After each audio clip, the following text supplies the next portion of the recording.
ট্রাকের যুগ পেরিয়ে রাজনীতি এখন চাকার উপর দাঁড়ানো এক নতুন বাস্তবতা।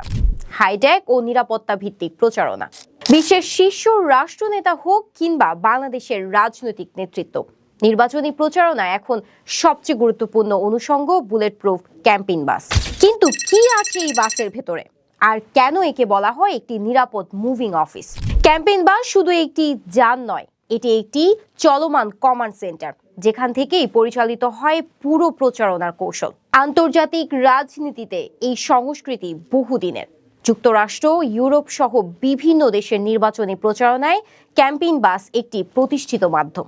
বাংলাদেশের রাজনীতিতেও সময়ের সঙ্গে সঙ্গে এই আধুনিক প্রচারণা পদ্ধতি ব্যবহার দেখা যাচ্ছে। খোলা ট্রাক ও শোভাযাত্রা কেন্দ্রিক প্রচারণার বাহিরে এসে নিরাপত্তা ও প্রযুক্তি নির্ভর ক্যাম্পেইনের দিকে ধীরে ধীরে ঝুঁকছে রাজনৈতিক অঙ্গন। এই বাসগুলো সাধারণত সম্পূর্ণ বুলেট প্রুফ। এর ভেতরে থাকে আধুনিক নিরাপত্তা ব্যবস্থা, জ্যামার ও স্যাটেলাইট ট্র্যাকিং সিস্টেম এবং উচ্চ গতির ইন্টারনেট মাধ্যম। নেতারা এই বাসে বসেই চালাতে পারেন জরুরি বৈঠক, প্রচারণা, পরিকল্পনা কিংবা প্রেস ব্রিফিং। এক কথায় এটি একটি চলন্ত দপ্তর। আন্তর্জাতিক পরিমণ্ডলে এইসব বাস একই সঙ্গে নিরাপত্তা বলয় এবং প্রচারণার দৃশ্যমান প্রতীক। বাসের গায়ে থাকা স্লোগান ও বার্তা দূর দূরান্তে ছড়িয়ে পড়ে ভোটারদের মাঝে।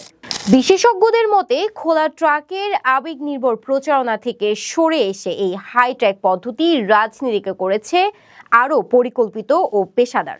সময় ও বাস্তবতার সঙ্গে সঙ্গে তাল মিলিয়ে রাজনৈতিক প্রচারণার ধরন বদলাচ্ছে। ক্যাম্পেইন বাস এখন আর শুধু যানবাহন নয়, এটি আধুনিক রাজনীতির একটি গুরুত্বপূর্ণ কৌশলগত উপাদান। এরিকা ইসলাম, সিটিজি পোস্ট, চট্টগ্রাম।